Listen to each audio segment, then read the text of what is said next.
ప్రభువైన యేసుక్రీస్తు నామమున మీ అందరికీ కూడా శుభాలు తెలియజేస్తూ ఉన్నాను. ఈ రాత్రి సమయంలో మనం ఇలా చేరడానికి ప్రభు ఇచ్చిన కృపను బట్టి దేవునికి వందనాలు తెలియజేస్తూ ఉన్నాను. మీరంతా కూడా చాలా ఆసక్తితో దేవుని వాక్యాన్ని వినడానికి మీరు చూపుతున్న ఆసక్తి, మీరు మీ సమయాన్ని వెచ్చించి ఈ క్లాసులకి హాజరవుతున్నందుకు మిమ్మల్ని అందరినీ కూడా అభినందిస్తూ ఉన్నాను. ఇంతవరకు మనం బైబిల్ భాష్యాన్ని గురించి మనం ఆలోచన చేస్తూ కొన్ని సిమిలీస్ అని, ఆలోగరిక, ఆ యొక్క మెటాఫోర్స్ అని ఈ విధంగా కొన్ని ఆలోచన చేయడం జరిగింది. ఇది చాలా పెద్ద సబ్జెక్ట్ అని నేను మీకు తెలియచేస్తూ ఉన్నాను. దాన్నంతటినీ కూడా నోట్స్ సిద్ధం చేయాలని నేను కూడా ప్రయత్నం చేస్తున్నాను. ఆ నోట్స్ మీకు అందిస్తాను, వాటిని అందించడానికే ప్రయత్నం చేస్తాను. బైబిల్ ఇంటర్ప్రిటేషన్ అనేది ఒక బేసిక్, ఒక ప్రాథమిక, ఒక మీకు అర్థం అవ్వడానికి ఒక ప్రాథమికమైన సూత్రాలు, నియమాలు మీకు తెలియచేయాలనే ఉద్దేశంతోనే గత వారాల్లో మనం 11 ప్రశ్నలను మనం ఆలోచన చేయడం జరిగింది. ఈ 11 ప్రశ్నల్లో మనం చివరిగా 11వ ప్రశ్నలో ఆలోచన చేస్తూ హెర్మెనెటిక్స్ అంటే ఏంటి అనే విషయాన్ని గురించి మనం ఆలోచన చేయడం జరిగింది. అంతకుముందు ఈ యొక్క ఇంటర్ప్రిటేషన్ గురించి, ఫిగర్ ఆఫ్ స్పీచెస్ గురించి మనం ఆలోచన చేయడం జరిగింది. మనం నమ్మేదంతా కూడా లిటరల్ ఇంటర్ప్రిటేషన్ గురించే మనం నమ్ముతాం, లిటరల్ ఇంటర్ప్రిటేషన్ గురించే.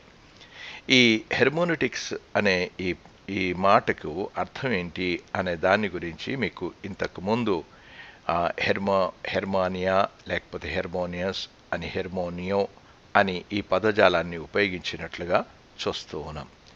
ఇది బైబిల్లో 19 సార్లు ఉపయోగించబడింది, ఈ హెర్మెనెటిక్స్ అనే దాని గురించి.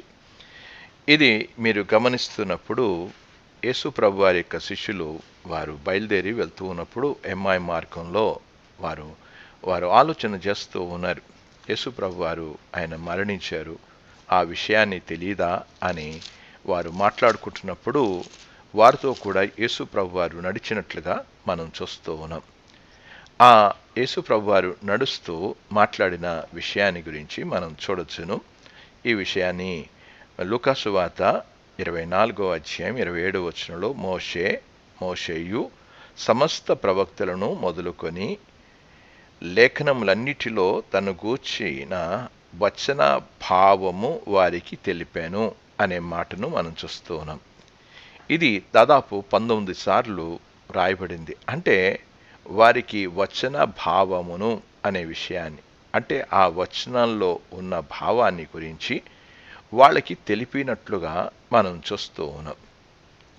దీన్నే మనం గ్రీక్లో ఉన్న హెర్మోనియో అనే విషయాన్ని గురించి ఆలోచన చేస్తూ ఈ బైబిల్ ఇంటర్ప్రిటేషన్ అందులో నుంచి రావడం జరిగింది. ఈ బైబిల్ ఇంటర్ప్రిటేషన్ అనేది, ఈ భాష్యం చేయడం అనేది దేవుడిచ్చిన ఒక వరము అనే విషయాన్ని గురించి కూడా మనం గ్రహించాలి. కొరింథీయులకు రాసిన మొదటి పత్రికలోనికి వెళ్ళినప్పుడు, మొదటి పత్రిక 12వ అధ్యాయంలోనికి వెళ్దాం. అక్కడ భాషలకు అర్థం చెప్పడం అనే విషయాన్ని గురించి అందులో మనం చూస్తూ ఉన్నాం దేవుని యొక్క వాక్యంలో. మరియు భాషల అర్థము చెప్పు శక్తియు అనే మాటను చూస్తూ ఉన్నాం. అంటే ఆ భాషకు ఉన్న అర్థాలు చెప్పడం అనే దాని గురించి చూస్తూ ఉన్నాం.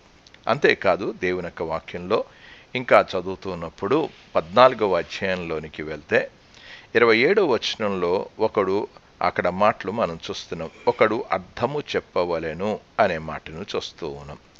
అర్థాలు చెప్పడం అనేది అంటే ఆ విషయాన్ని గురించి వారు చెప్తూ ఉన్నప్పుడు అర్థం చెప్పడం అనేది. మరొకడు అర్థము చెప్పవలెను అని అన్నాడు.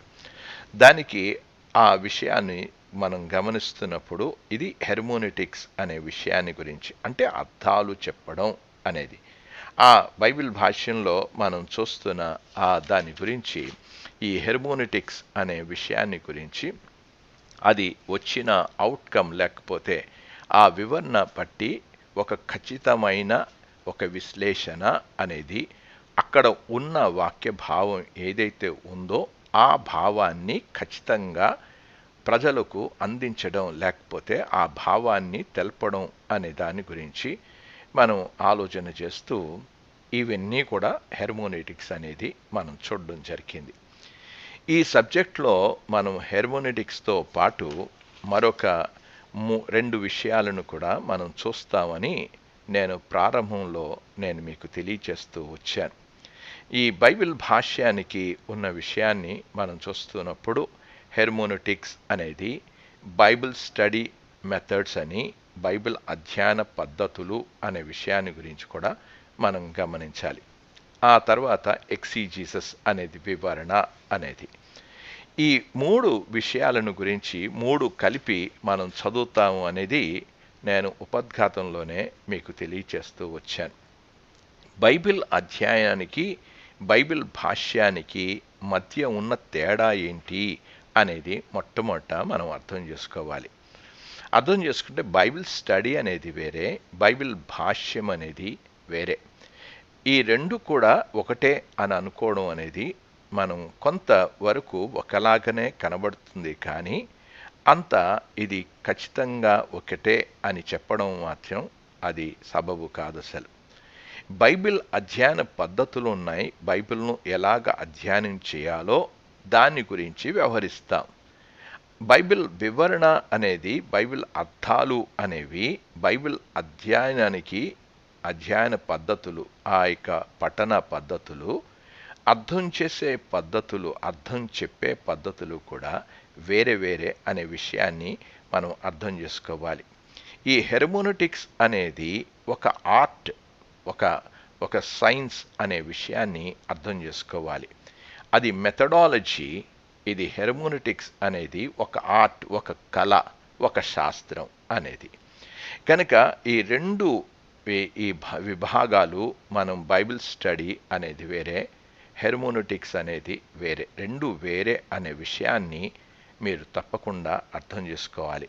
ఒకేలాగా ఉండవు అవి, ఒకేలాగా మనం కూడా అర్థం చేసుకోవడానికి వీల్లేదు. ఇక్కడ ఈ టెక్నికల్ పాయింట్స్ మనం అర్థం చేసుకోవడానికి ప్రయత్నం చేయాలి. ఒక భాగాన్ని ఎలా చదవాలి, ఒక భాగానికి వివరణ ఎలాగివ్వాలి. అధ్యయనం అనేది, చదవడం అనేది, చదివిన తర్వాత వాటికి అర్థాలు చెప్పడం అనేది కావాలి అసలు.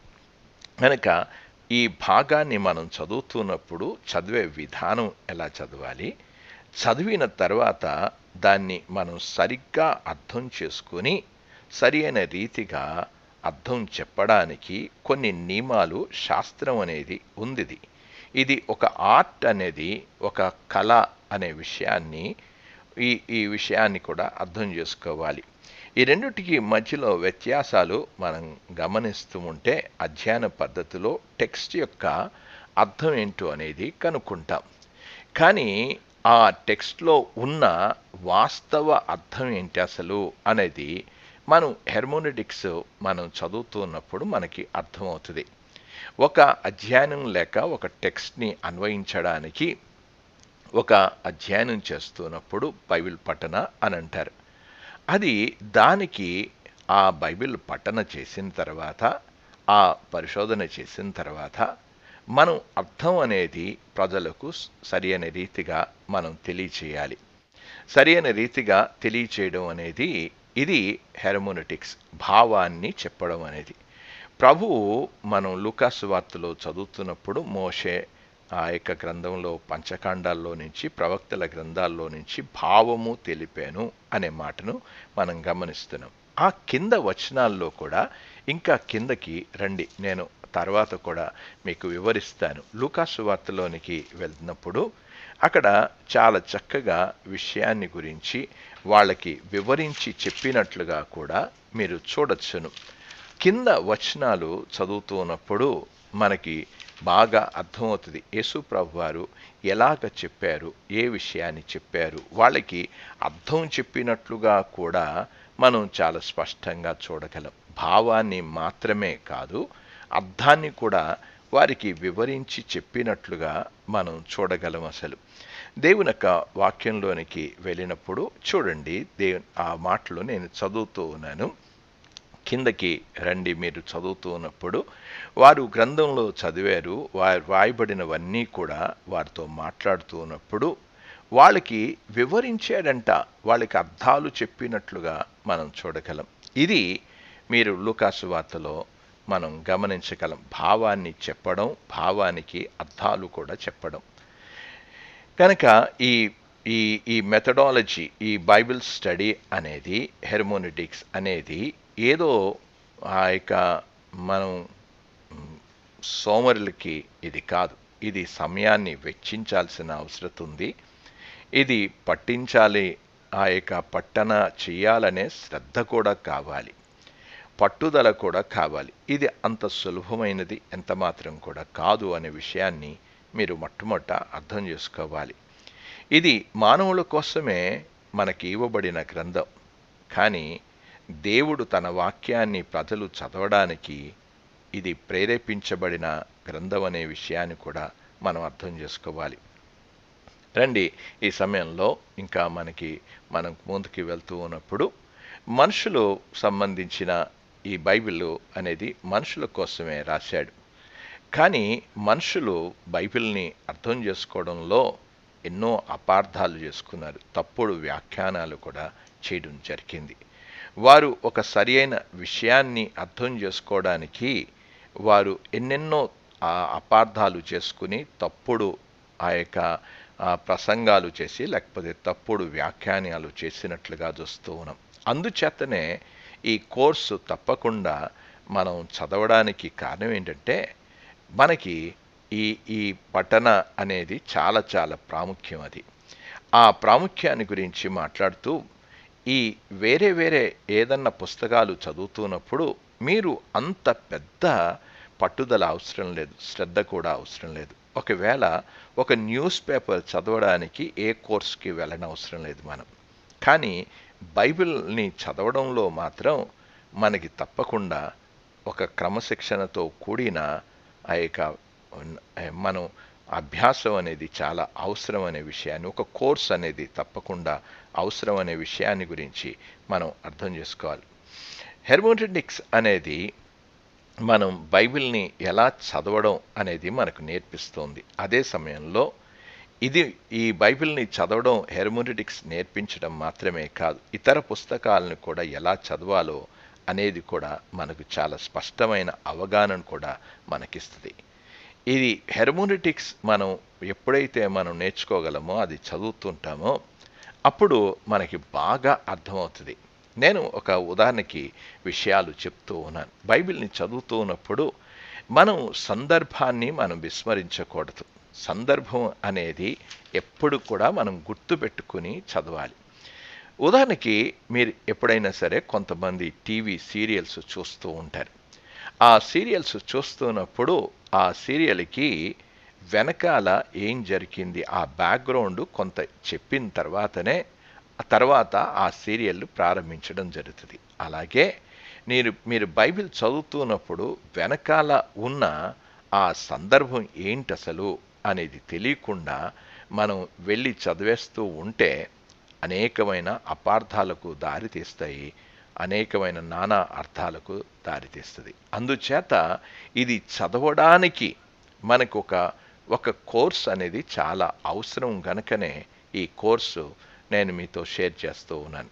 బైబిల్ ఇంటర్ప్రిటేషన్ అనేది చాలా చాలా అవసరం. అసలు ఆ చదివే విధానమే మనం నేర్చుకోగలిగితే, మనం బైబిల్ చదివే విధానాన్ని, బైబిల్ చదివి అర్థం చెప్పే విధానాన్ని మనం అర్థం చేసుకోగలిగితే సరైన బోధ ప్రజల్లోనికి మనం తీసుకుని వెళ్ళగలం.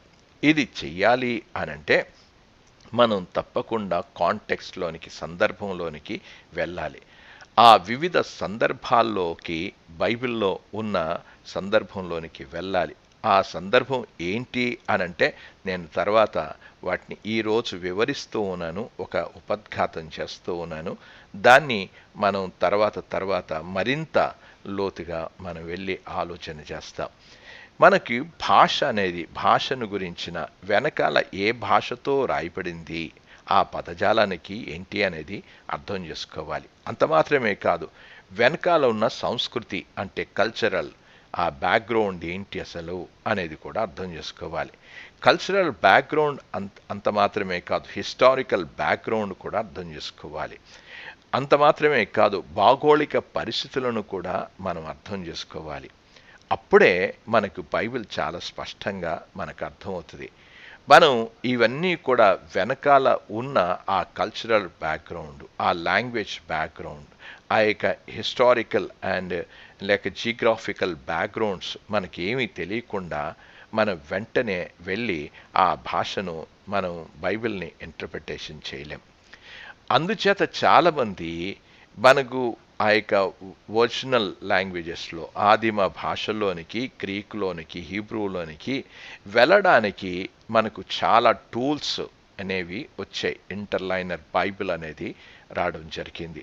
ఇంటర్లైనర్ బైబిల్ని మనం చదువుతూ ఉన్నప్పుడు ఎగ్జాక్ట్గా ఏది పదజాలం ఉన్నదో ఆ విషయాన్ని మనకు అర్థమవుతుంది. స్ట్రాంగ్ ఎగ్జాక్ట్ కన్కార్డెన్స్లో కూడా ఆ యొక్క ఒరిజినల్ మీనింగ్స్ ఏంటో అనేది అక్కడ కూడా అర్థమవుతుంది. మనం గ్రీక్ భాషను, హీబ్రూ భాషను నేర్చుకోవడానికి అంత సమయాన్ని మనం వెచ్చించలేం. అందుచేత ఇంటర్లైనర్ బైబిల్ని మనం చూస్తే మనకు చాలా చక్కగా అర్థమవుతుంది. కానీ కొంతమంది మన చేతుల్లో ఉన్న బైబిల్నే తీసుకుని ఆ పదజాలాల్ని కొన్నిసార్లు ఆటలాడుకోవడం అనేది మనం చూస్తున్నాం. జిమిక్స్ చేస్తూ ఉంటారు. ఉదాహరణకి మార్మోన్స్ అనే విషయాన్ని గురించి మనం ఆలోచన చేద్దాం. లేటర్ డేస్ సెయింట్స్ అంటారు వాళ్ళు ఈ యొక్క ప్రతి పట్టణాలలో విస్తరిస్తూనే ఉన్నారు మార్మోన్స్ అనేవాళ్ళు. ఆ మార్మోన్స్ అనేవాళ్ళు ప్రతి ఇంటింటికి వెళ్ళి తలుపులు తడుతూ మీరు యేసు ప్రభు దేవుడని నమ్ముతున్నారా అని అడుగుతారు. ఈ రోజున ఇదే ప్రశ్న వేరే మతస్థులు కూడా ఈ ప్రశ్న వేస్తూ ఉన్నారు. మీరు యేసుక్రీస్తు దేవుడని నమ్ముతున్నారా అని అడుగుతారు. అనగానే వెంటనే విశ్వాసులు ఇచ్చే జవాబు ఏంటంటే, మేము యేసుక్రీస్తుని దేవుడని నమ్ముతున్నాము అని అంటారు. ఎలా నమ్ముతున్నారు అని వాళ్ళు తిరిగి మనల్ని ప్రశ్నిస్తూ ఉంటారు. ఆ ప్రశ్నకు మనం సమాధానం ఏం చెప్తామంటే, మొట్టమొదట యోహాను సువార్త 1వ అధ్యాయం 1వ వచనాన్ని తీసుకుని ఆదియందు వాక్యముండెను అనే మాటను మనం చెప్తూ ఉంటాం.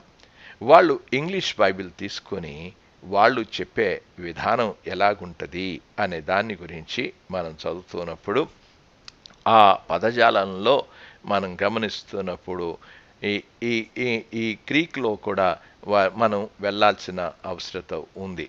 గ్రీక్లో కూడా మనం చదివితే మనకి బాగా అర్థమవుతుంది. ఎనో లోగాస్, కాయ్ లోగాస్ అని ఇలాగా రాయబడి ఉంటుంది. అది కనుక ఆ పదజాలాన్ని మనం చదువుతున్నప్పుడు యేసుక్రీస్తు దేవుడని నమ్ముతున్నారా అని అంటారు.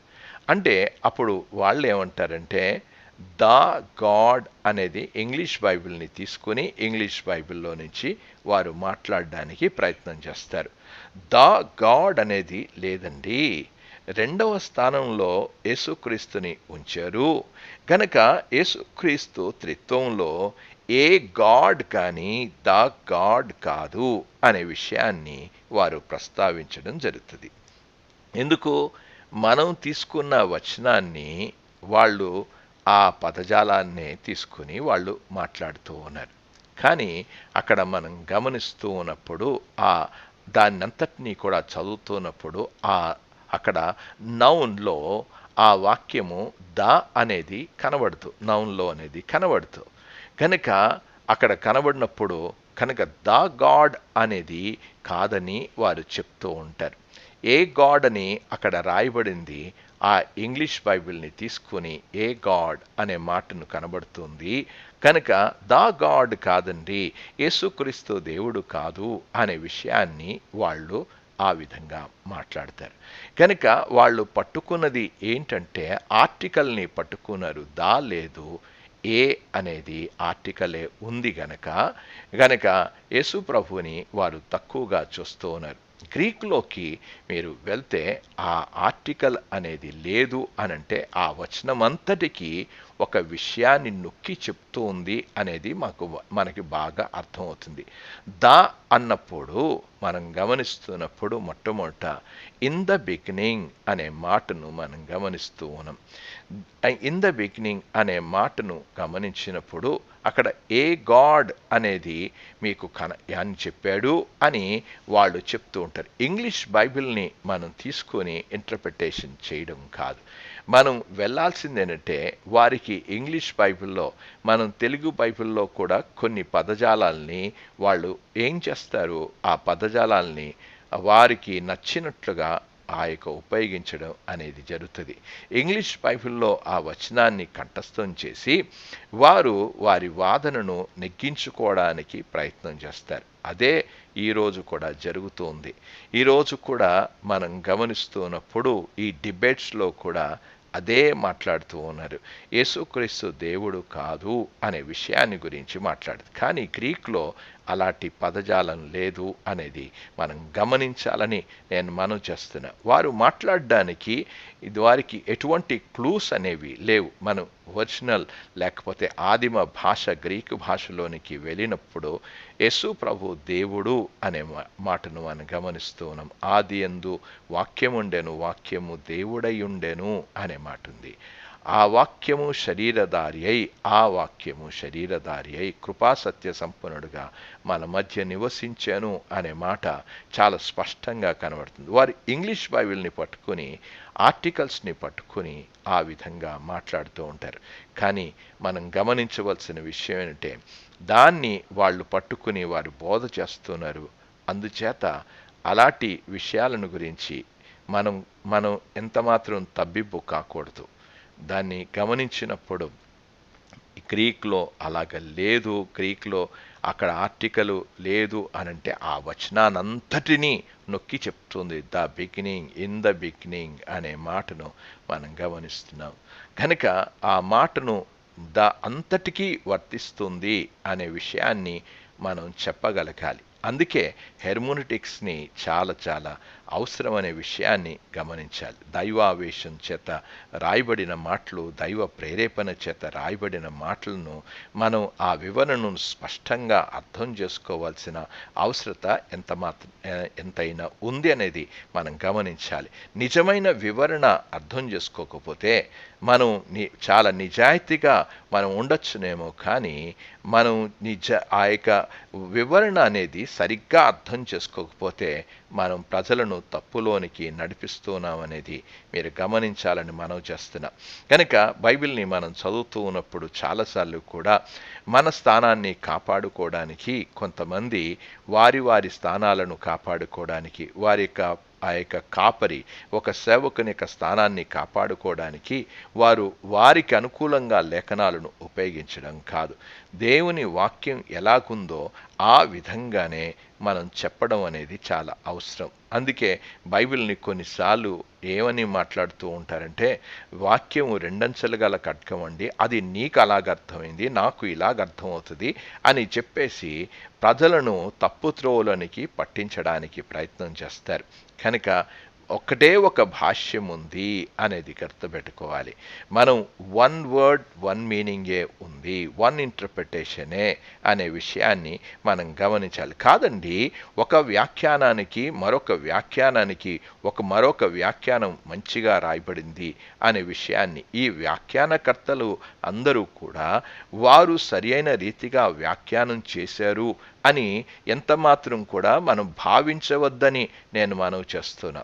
వ్యాఖ్యానాలపై ఆధారపడడం కాదు, వ్యాఖ్యానాలు చదవకూడదని నేను చెప్పడం లేదు, కానీ వారి వ్యాఖ్యానాలపై ఆధారపడడం కాదు.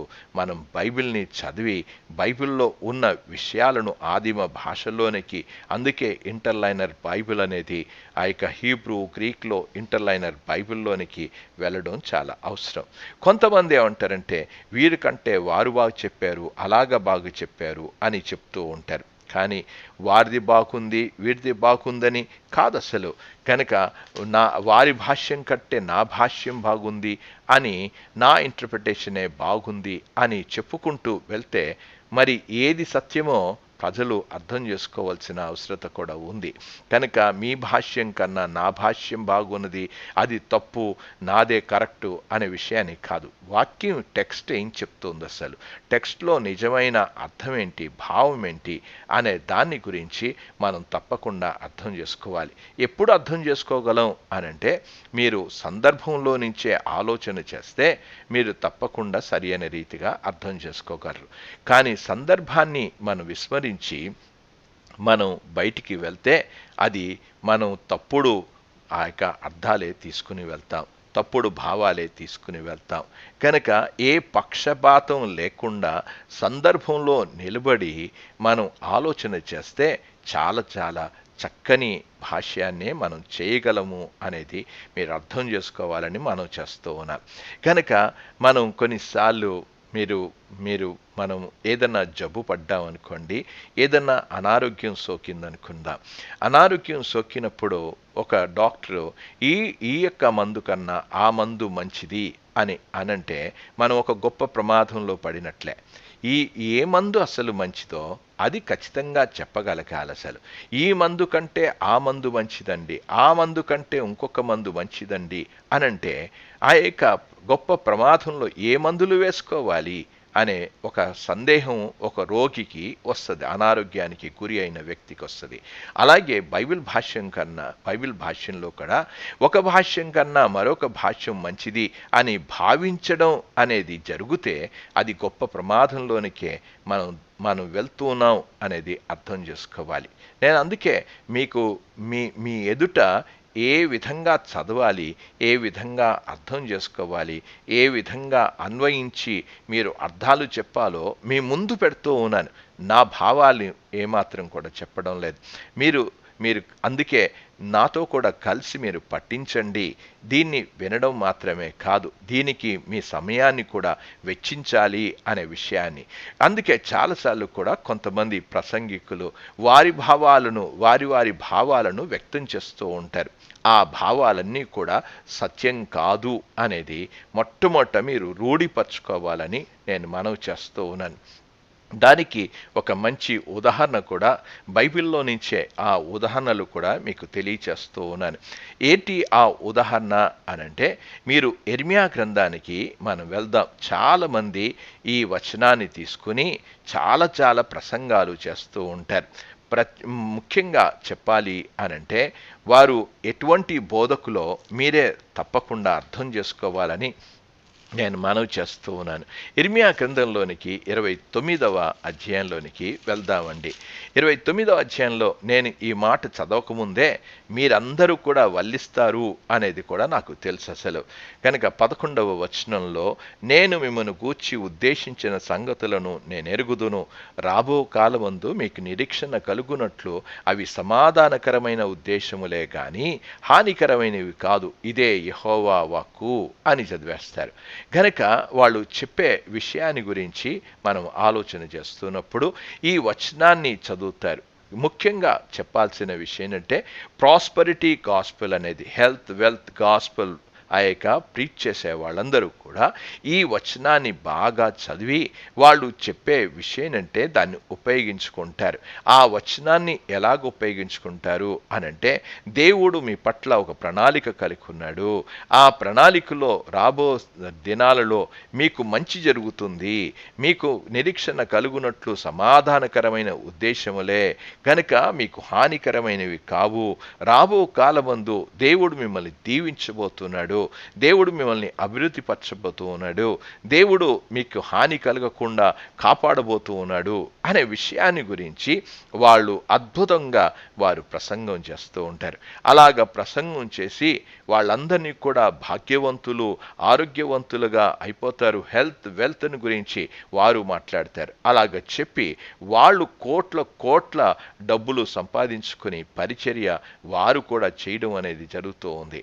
గనక ఈ భావం అంతా కూడా ఈ వచనాన్ని ఉపయోగిస్తున్న ఆ వచన భావం ఏంటి అనే విషయాన్ని గురించి కనీసం ఎవ్వరు కూడా కూర్చున్న వాళ్ళు ఒక్కరు కూడా ఆలోచించారు. ఈ రోజున టీవీ ముందు కూర్చుని ఈ ప్రసంగాలు చేస్తూ ఉన్నప్పుడు దేవుడు మీ గురించి ఉద్దేశించిన సంగతులను ఆయన ఎరుగును గనక మీకు సమాధానకరమైన ఉద్దేశములు రాబో కాలమందు అని ఇలాగా మాట్లాడుతున్నప్పుడు వాళ్ళు బాధల్లో ఉన్న వాళ్ళందరూ కూడా నిజమే కదా, దేవుడు మా గురించి ఒక ఉద్దేశించాడు సంగతులు, దేవుని యొక్క ప్రణాళిక ఉంది గనక అక్కడ చెప్పాడు దేవుడు మిమ్మును గూర్చి ఉద్దేశించిన సంగతులు అని చెప్తూ ఉన్నాయి. అప్పుడు అక్కడ కూర్చున్న వాళ్ళందరూ కూడా దేవుడు మమ్మల్ని గురించే ఉద్దేశించాడు, ఒక గొప్ప ప్రణాళిక దేవునికి ఉంది, దేవుని యొక్క ప్రణాళిక మా పట్ల ఉంది అనే భావం వాళ్ళకి కలిగించేటట్లు వాళ్ళు చెప్తూ ఉంటారు. కానీ ప్రియమైన వారడా, ఆ వచనానికి సందర్భానికి వెళ్ళకపోతే వారి ప్రసంగం అంతా కూడా అద్భుతంగానే ఉంటుంది.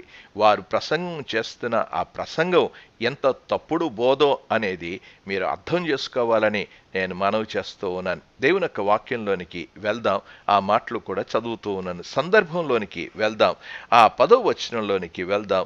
యెహోవా ఈ ఆజ్ఞ ఇచ్చుచున్నాడు. ఏం ఆజ్ఞ ఇచ్చుచున్నాడు? ఎవరికి ఇచ్చాడు ఈ ఆజ్ఞ?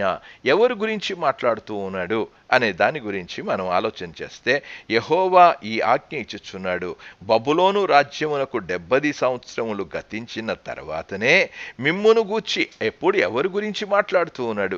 ఇశ్రాయేలు యూదా ప్రజలు వారందరూ కూడా బబులోను చెరలోనికి వెళ్ళారు. 70 సంవత్సరాలు అయిపోతూ ఉన్నాయి. అందుకే అన్నాడు 70 సంవత్సరములు గడిచిన తర్వాతనే మిమ్మును గూర్చి. ఎవరి గురించి మాట్లాడు? ఇక్కడ కూర్చున్న నీ గురించి కాదు, నా గురించి కాదు. అందుకే ఒక మాట చెప్తూ ఉన్నాను, బైబిల్ అంతా కూడా మన కోసం రాయబడింది, కానీ అది నీకు కాదు అనే మాటను మీరు ఆ క్యాప్షన్ అనేది మీరు గుర్తుపెట్టుకోవాలని మనం చేస్తున్నా. ఇమాన్యుయల్ బైబిల్ కాలేజ్లో నేను పదే సార్లు ఈ మాటలు చెప్తూ ఉంటాను. మీరు మెడికల్ షాప్లోకి వెళ్తే మెడికల్ షాప్లో ఉన్న మందులన్నీ కూడా మనుషులకే, కానీ ప్రతి మందు నీకు కాదు అనే విషయాన్ని గుర్తుపెట్టుకోవాలి. బైబిల్ అంతా కూడా నీ కొరకే రాయబడింది, కానీ నీకు కాదు అనేది మీరు జ్ఞాపకం పెట్టుకోకపోతే వారి బోధల్లో వారి ఉచ్చుల్లో పడి మీరు కూడా విశ్వాస భ్రష్టులయ్యే ఆస్కారం ఉంది అనేది మీరు గమనించాలని మనం చేస్తున్నా. అక్కడ చెప్పాడు ఎవరి గురించి మాట్లాడుతున్నాడు? 70 సంవత్సరములు గడిచిన తర్వాతనే. ఎవరికి? వాళ్ళకి. ఇక్కడ కాదు, 70 సంవత్సరాలు గడిచిన తర్వాత కాదు. ఇక్కడున్న ప్రజల గురించి మాట్లాడడం లేదు. ఎవరి గురించి మాట్లాడుతూ ఉన్నాడు? కనుక పైన మాట్లాడుతూ వచ్చారు, వారు నా నామను బట్టి అబద్ధ ప్రవచనములు చెప్పుదురు అని. ఇలాంటివి కూడా వీళ్ళందరూ కూడా అబద్ధ ప్రవచనాలు చెప్పేవాళ్ళు గనుక హెల్త్ వెల్త్ గాస్పుల్ చెప్పేవాళ్ళు, ఈ ప్రాస్పరిటీ గాస్పుల్ చెప్పేవాళ్ళు ఎలాంటి బ్లఫ్ చేస్తున్నారో, ఎలాంటి ప్రజలను మోసం చేస్తున్నారో బైబిల్ ఇంటర్ప్రిటేషన్ తెలుసుకోకపోవడం చేత, బైబిల్ భాష్యాన్ని బైబిల్ చదివే విధానాన్ని మనం అలవర్చుకోకపోవడం చేత వారి ఉచ్చుల్లో పడుతున్నాము అనేది మీరు గమనించాలని మనం చేస్తున్నా. అక్కడ చెప్పాడు కనుక మిమ్మును గూర్చి నేను పలికిన శుభవార్త నెరవేర్చి ఈ స్థలమునకు మిమ్మును తిరిగి రప్పించుకున్నట్లు నేను మిమ్మును దర్శింతును అనే విషయాన్ని చూస్తాను.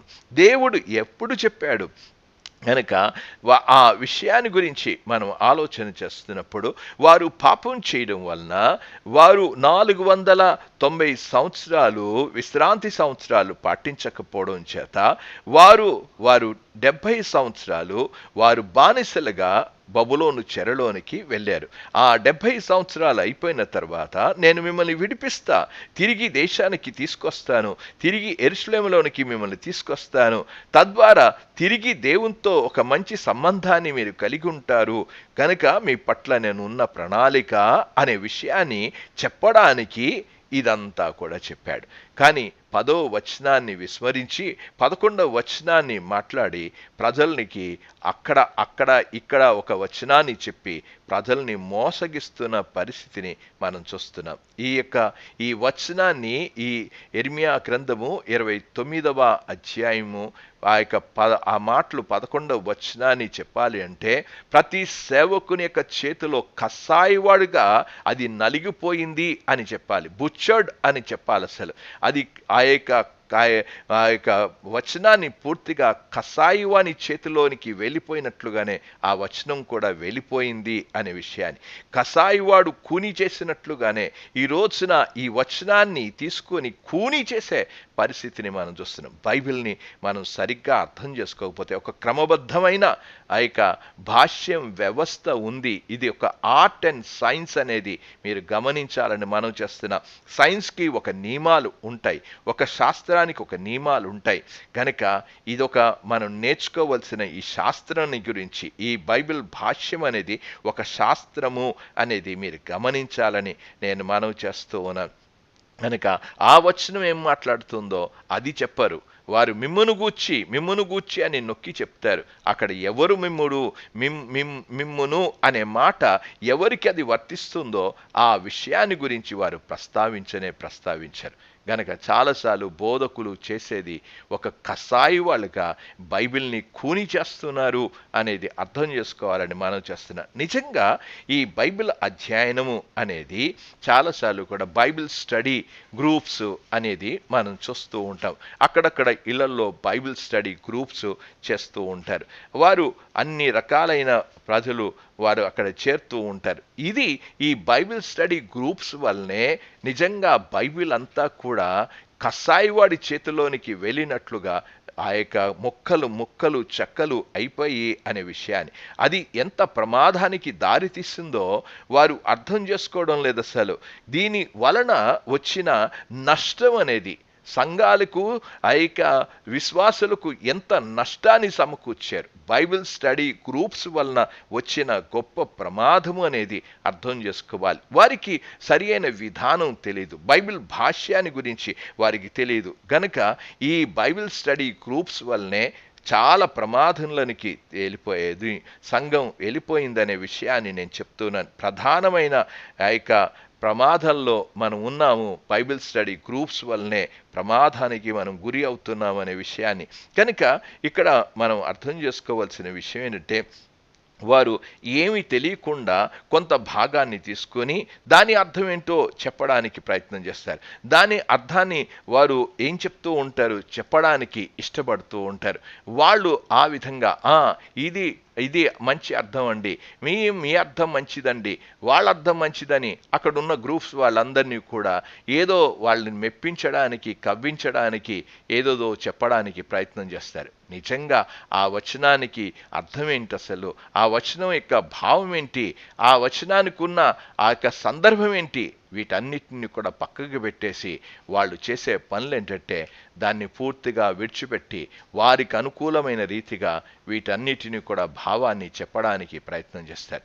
ఉదాహరణకి ఇంకొక విషయాన్ని కూడా నేను మీకు తెలియజేయాలని ఆశపడుతూ ఉన్నాను.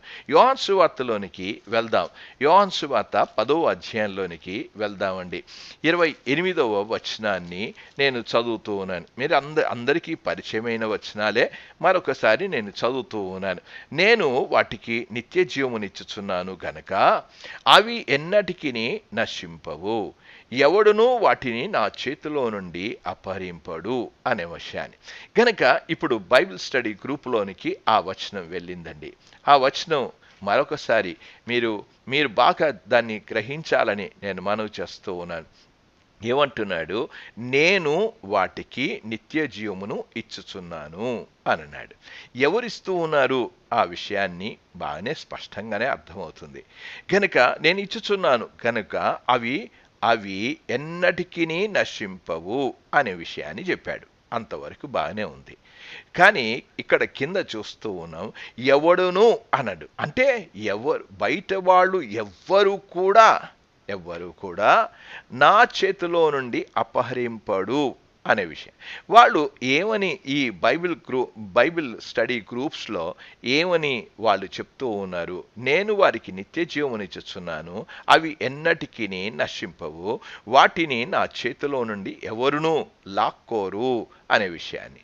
కానీ ఈ బైబిల్ స్టడీ గ్రూపులో మనం అందరం కూడా యేసుక్రీస్తునందు విశ్వాసం ఉంచాము. విశ్వాసం ఉంచిన వాళ్ళకి ఒక శాశ్వతమైన భద్రత ఉంటుంది. ఇంకొక ఆ మాటలు బాగానే చెప్తూ ఉన్నారు, శాశ్వతమైన భద్రత ఉంది. ఇంకొక వ్యక్తి నిన్ను దేవుని చేతిలో నుండి లాగలేడు, కానీ మీరు దేవుని చేతిలో నుండి బయటికి వచ్చేవచ్చు అంటున్నారు. చూసారా, మీరు చదువుతుంటే అక్కడ చెప్పిన విషయం ఏంటంటే, నా ఎవడును వాటిని నా చేతులు అంటే నేను విడిపించుకోవచ్చు అని మాట్లాడుతాం. కనుక ఈ బైబిల్ స్టడీ గ్రూప్ వలన వారి యొక్క అక్కడ కూర్చున్న వాళ్ళ యొక్క ఆలోచన తలంపులు ఏ విధంగా ఉంటాయో ఒక్కసారి అర్థం చేసుకో. అక్కడ ఏమి చర్చిస్తున్నాడు, దేని గురించి మాట్లాడుతున్నాడు, వాటినన్నిటినీ కూడా కాంటెక్స్టల్ స్టడీస్ అనేది వారు ఏం చేస్తున్నారు, సందర్భాన్ని పక్కకు పెట్టేసి వాళ్ళకి ఇష్టం వచ్చినట్లుగానే భాష్యం చేస్తున్నారు. వారికి ఇష్టం వచ్చినట్లు అర్థాలు చెప్పడానికి ప్రయత్నం చేస్తారు. మీరందరూ కూడా యూట్యూబ్లో కొన్ని విషయాలు చూస్తూ ఉంటారు.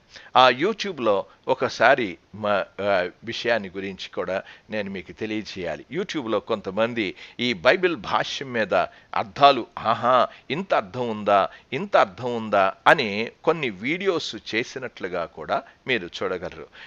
ఆ వీడియోస్లో ఏ వీడియో చేశారో ఆ విషయాన్ని కూడా నేను మీకు తెలియజేస్తాను. ఇది ఈ విషయాన్ని గురించి రండి.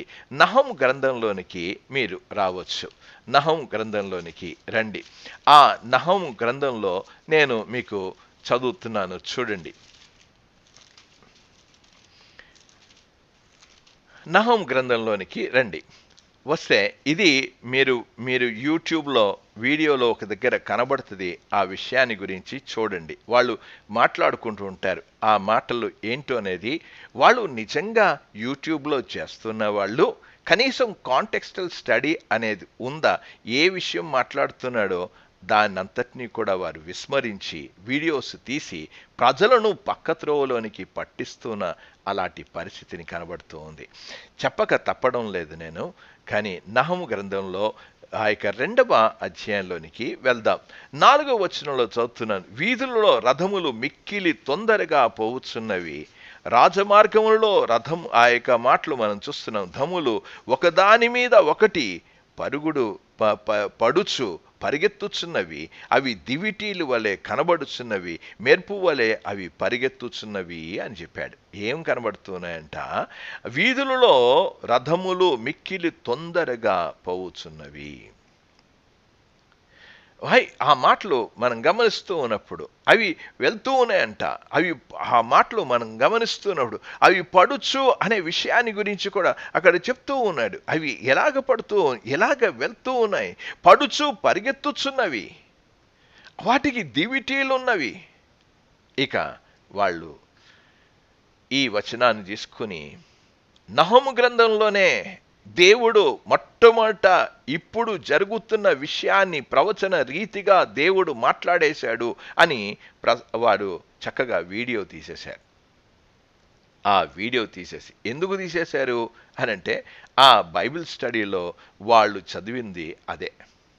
నేను చెప్పేది ఏంటంటే, బైబిల్ స్టడీ గ్రూప్స్ వలన ఎంత ప్రమాదాన్ని, విశ్వాసానికి, సంఘానికి ఎంత ప్రమాదానికి తీసుకొస్తున్నారో కొద్దిగా ఆలోచన చేయాలని మనం చేస్తున్నాం. వాళ్ళు ఏమన్నారంటే, నగరాలలో వెళ్తూ ఉన్నాయి, అవి ఏమనుకుంటున్నారు, నగరాల్లో పరిగెత్తుతున్నాయి అని చెప్పడానికి ఏమని అన్నాడంటే, ఇవన్నీ కూడా ఆటోమొబైల్స్, ఈ ఆటోమొబైల్ ట్రాఫిక్స్ అండి ఇవన్నీ కూడా. అందుకే లైట్లు, డివిటీలు,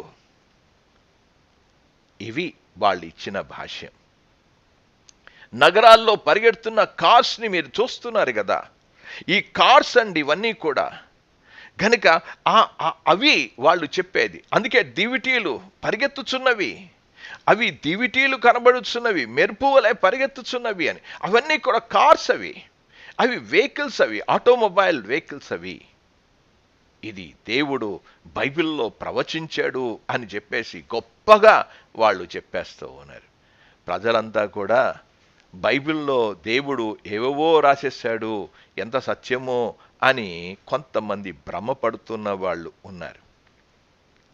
ప్రియమైన వారలా, అవి ఆటోమొబైల్సా, అవి కార్సా, ఏంటసలు దేవుడు మాట్లాడుతున్నది ఏంటి మాట్లాడుతూ ఉన్నాడు? ప్రియమైన వారలా, దేవుని యొక్క వాక్యంలో మీరు ఒక పుస్తకంలో ఒక ఒక ఒక ఒక వచనము, ఉంది, ఒక వచనము ఒక భాగంలో ఉంది, ఒక భాగము ఒక అధ్యాయంలో ఉంది, ఒక అధ్యాయము ఒక పుస్తకంలో ఉంది. ఈ ఈ ఈ యొక్క నేను అందుకే చెప్పాను, ఇది శాస్త్రం, ఇది ఒక కళ, ఒక ఆర్ట్, ఇది ఒక సైన్స్. ఇది ఒక వచనము ఒక భాగంలో ఉంది, ఒక భాగం ఒక అధ్యాయంలో ఉంది, ఒక అధ్యాయం ఒక పుస్తకంలో ఉంది, ఒక పుస్తకము ఒక నిబంధనలో ఉంది, ఒక నిబంధన బైబిల్లో ఉంది. ఇప్పుడు కూర్చుని ఆలోచన చేయాల్సిన అవసరం ఉంది.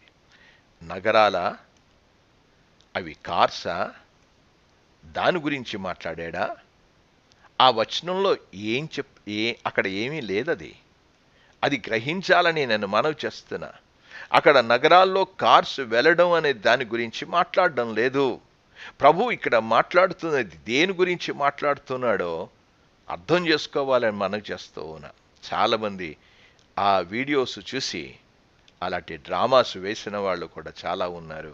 అలాంటి ప్రవచనాలుగా బైబిల్లో ఇంత గొప్పతనం ఉందని వెళ్ళబుచ్చేవాళ్ళు కూడా చాలామంది ఉన్నారు. ఇది చాలా భయంకరమైన విషయం. ఇది ఏం జరిగింది? ఆ వచనాన్ని చదవడానికి చాలా భయంకరంగా ఉంటుంది. వారిని వెంబడించడం, వెంటాడడం గురించి అది చెప్పబడుతున్న వచనాలు తప్ప నిజంగా ప్రజలు అక్కడ నుండి పారిపోతారు అనేది అది వారికి వచ్చిన ఆ సమయాన్ని గురించి రండి. ఇప్పుడు నేను మీకు ఇదంతా చెప్తే మీకు అర్థం కాకపోవచ్చు, కానీ బైబిల్ని మనం చదువుదాం, దేవుని యొక్క వాక్యంలోనికి వెళ్దాం. నహము గ్రంథంలోనికే రండి, 1వ అధ్యాయం 2వ వచనంలోనికి మీరు రావాలని మనం చేస్తూ ఉన్నాం. 2వ వచనంలో, యెహోవా రోషము గలవాడై ప్రతీకారము చేయువాడు, యెహోవా ప్రతీకారము చేయను. ఆయన మహోగ్రత గలవాడు, యెహోవా తన శత్రువులకు ప్రతీకారము చేయను. తన విరోధులైన వారి మీద ఆయన కోపగించు అనే మాటను మనం చూస్తున్నాం. ఏం జరుగుతుంది? ఆ టెక్స్ట్ ఏం చెప్తోంది? దేవుడు ప్రతీకారము చెయ్యు దేవుడు అనే విషయాన్ని మనం చూస్తూ ఉన్నాం.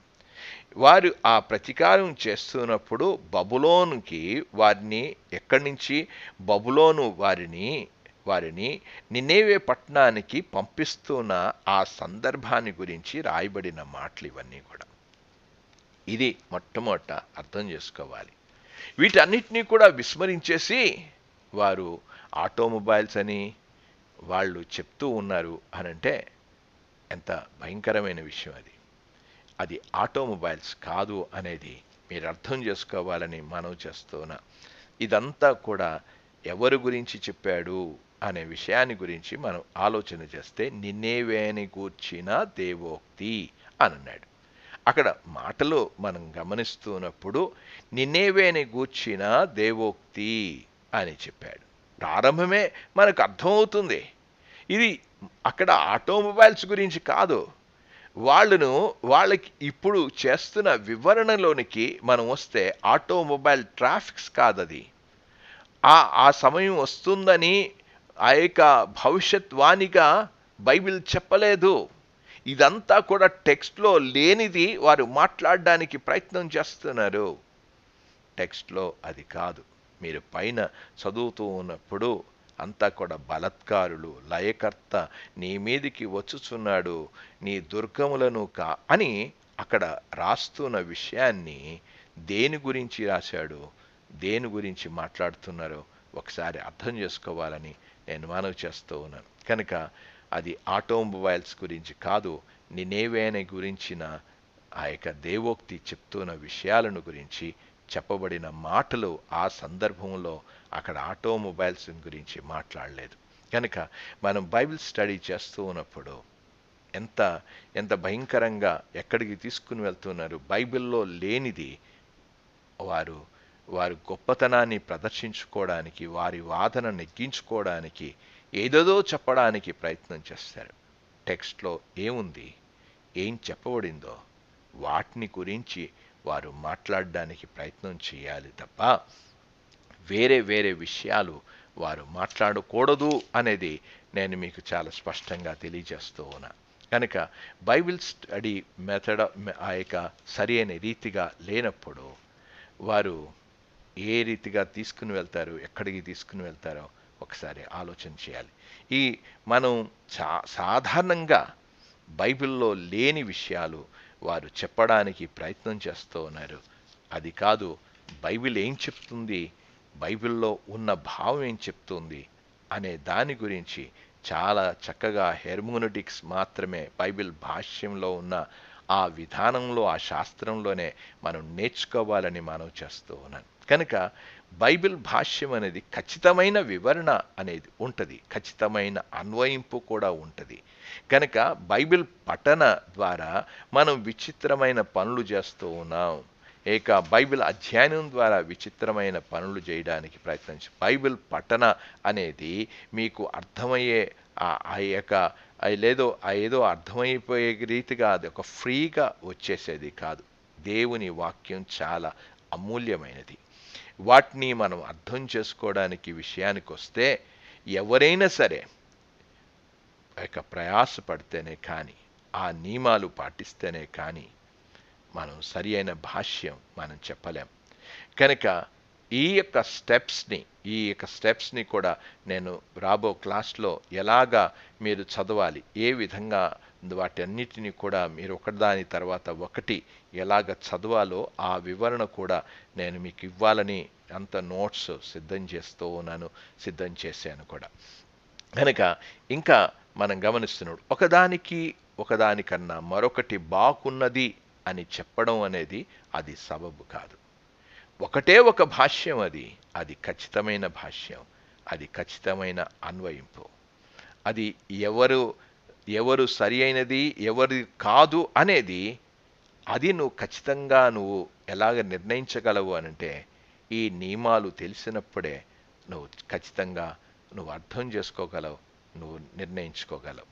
గనక కాంటెక్స్ట్లో నుంచి బయటికి వచ్చి మాట్లాడుతున్నారా, కాంటెక్స్ట్లో ఉండి మాట్లాడుతున్నారా, ఇది బాగా మీరు అర్థం చేసుకోవాలని మనం చేస్తున్నాను. బైబిల్ ఏం చెప్తుందో మొట్టమొదటి నుంచి సందర్భాన్ని పూర్తిగా మీరు అర్థం చేసుకోవాలని మనం చేస్తున్నాం. దేవుని వాక్యం దైవ ప్రేరేపణ చేత రాయబడింది. నిజమైన వివరణ అనేది ఒకటే ఉంది.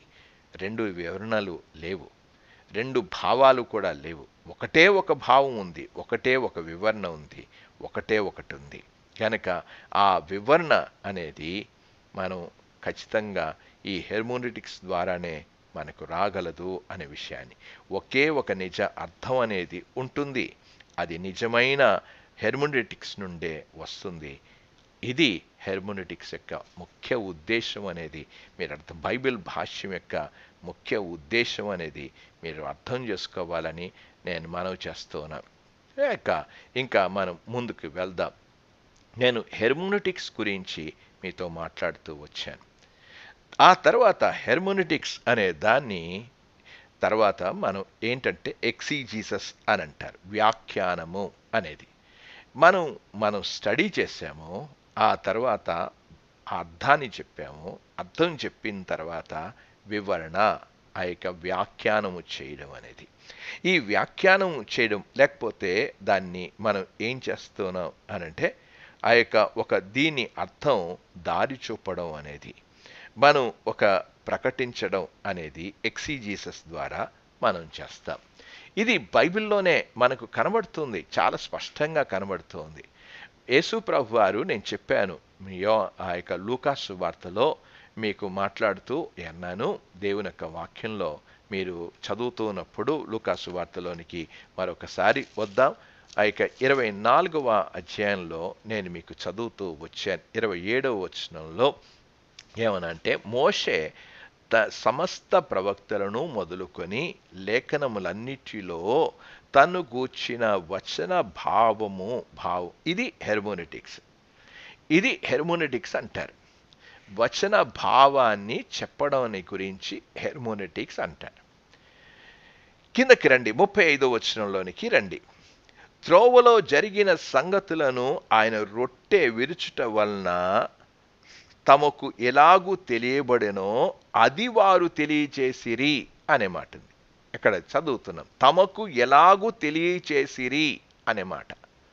కనుక ఇది ఎక్సిజీసస్. ఇది వారు భావాన్ని చెప్పారు, ఇప్పుడు తెలియచేశారు. ఆ మాటలు మీరు గమనించాలని మనం చేస్తున్నా. భావాన్ని చెప్పడం అనేది హెర్మోనెటిక్స్, వివరణ ఇవ్వడం అనేది ఎక్సిజీసస్ అనే విషయాన్ని. ఇది ఇది మొట్టమొదట హెర్మోనెటిక్స్ అంటే 27వ వచనము, ఎక్సిజీసస్ అంటే 35వ వచనం. క్రొత్త నిబంధనలో మనం ఎక్సిజీసస్ అనే పదాన్ని ట్రాక్ చేస్తే చాలాసార్లు ఉపయోగించబడినట్లుగా మనం చూడగలం. అక్కడ ఖచ్చితంగా ఆ టెక్స్ట్లో ఉన్నది తెలియజేయడం అనేది. మన యొక్క గోల్ అంతా కూడా ఒకే లక్ష్యం ఏంటంటే రాతపూర్వకంగా లిఖితపూర్వకంగా ఉన్న వాక్య భాగాన్ని మనం తెలియజేయాలి. వేరేది ఏదో తెలియజేయడానికి ప్రయత్నం చేయవద్దు. వాక్య భాగంలో ఏముంది ఆ భావాన్ని తెలియజేయడం అనేది. ఇది చాలా జాగ్రత్తగా మనం గమనించాల్సిన అవసరం ఉంది. భావాన్ని తెలుసుకోవడం హెర్మోనెటిక్స్ అయితే, భావాన్ని తెలియచేయడం అనేది ఎక్సిజిసస్ అని అంటారు. దీని యొక్క వివరణ మనం చదువుతున్నప్పుడు దీన్ని మొత్తం కూడా వాటిని ఏ విధంగా భావాన్ని తెలియచేశారు, ఏ విధంగా వారు ఆ యొక్క భావాన్ని చెప్పడం జరిగింది, ఏ విధంగా వారు తెలియజేయడం జరిగింది అనేది. మనం వెళ్తున్నప్పుడు ఎక్సిజిసస్లో ఆ టెక్స్ట్లోకి వెళ్తాం, ఆ టెక్స్ట్ని గమనిస్తాం, ఆ వాక్యాన్ని గమనిస్తాం, ఆ వాక్యంలో వాస్తవంగా ఏముందో చూస్తాం, ఆ వాక్యంలో ఏముందో అదే చెప్తాం, ఆ వాక్యంలో ఏముందో అదే చెప్తాం, వాక్యంలో లేనిది ఎంత మాత్రం కూడా చెప్పం. దీనికి ఒక పెద్ద విషయాన్ని మనం ఒక ప్రసంగాన్ని చేసే ముందు ఈ ప్రసంగానికి మొట్టమొదట కావాల్సింది ఏంటంటే హెర్మోనెటిక్స్ నేర్చుకోవాలి. హెర్మోనెటిక్స్ నేర్చుకోవడం మాత్రమే కాదు, దాని తర్వాత ఏం చేయాలి, ఎక్సిజిసస్ ఎలాగ తెలియజేయాలి అనేది. ఆ తెలియచేసే విధానాన్ని మనం తప్పకుండా తెలుసుకోవాలి. ఆ తెలుసుకున్న తర్వాత మనం ప్రసంగాలోనికి వెళ్ళాలి. ప్రసంగం అనేది హోమిలెటిక్స్ అనేది, మనం హోమిలెటిక్స్ అనే విషయాన్ని గురించి దీన్ని మీకు చక్కగా అర్థమవ్వడానికి నేను ఈ పదజాలాన్ని మీకు అర్థం చేస్తాను. తర్వాత ఎప్పుడైతే ప్రసంగాన్ని సిద్ధం చేసిన తర్వాత ఆ ప్రసంగాన్ని మనం ఎక్స్పోజ్ చేయడం అనేది,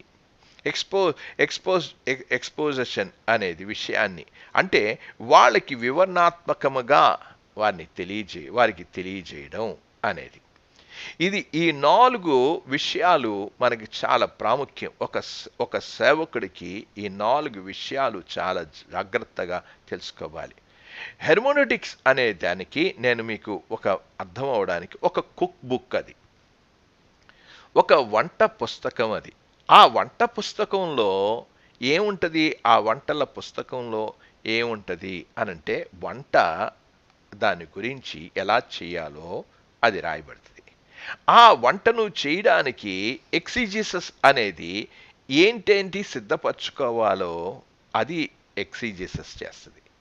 ఏమేమి సిద్ధం చేసుకోవాలో అనేది, ఏమేమి సిద్ధం చేసుకోవాలో అని చెప్పిన ఎక్సిజిసస్ దానికి ఒక రూపాన్ని ఇచ్చేది, అది హోమిలెటిక్స్ అనేది.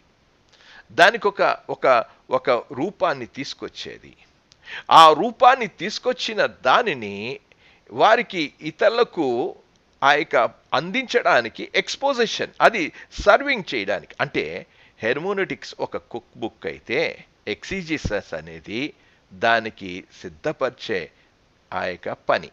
సిద్ధపరిచిన దానికి ఒక రూపును తీసుకొస్తున్నాం, రూపును తీసుకొచ్చిన దానిని ప్రజలకు పంచిపెడుతున్నాం.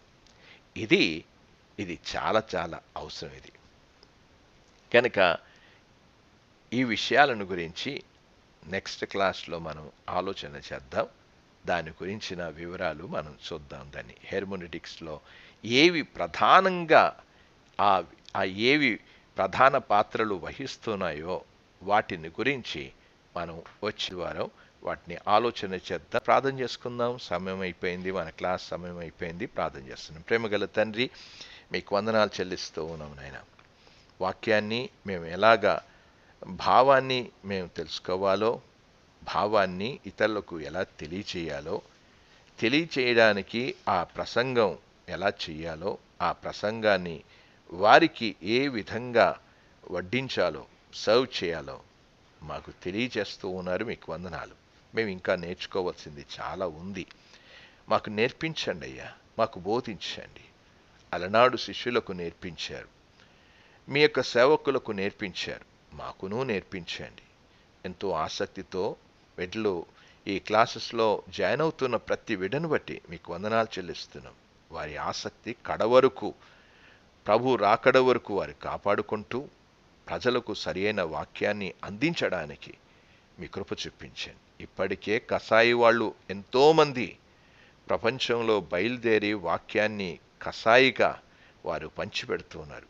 అలా కాకుండా సరియైన రీతిగా పంచిపెట్టే విడ్లగా మమ్మల్ని సిద్ధపరచమని యేసు నామమున ప్రార్థించి వేడుకుంటున్నాము తండ్రి. ఆమేన్, ఆమేన్.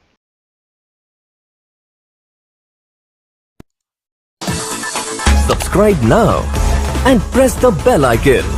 Never miss an update.